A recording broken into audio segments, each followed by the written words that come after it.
Kapatid, huwag ikahiya ang pag-post ng salita ng Diyos. Hindi lahat na nagbabasa okay. May mga tahimik na nasasaktan, may mga pagod na pero hindi nagsasalita, may mga umiiyak o isa, hawak ang cellphone. At pagkakapatid, isang Bible verse mo lang ang hinihintay nila. For I am not ashamed of the gospel, because it's the power of God that brings salvation to everyone who believes. Romans 1:16.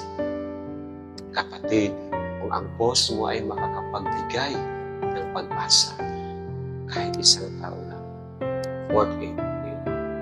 Huwag ikahiya ang Diyos, dahil siya ang hindi kailanman ay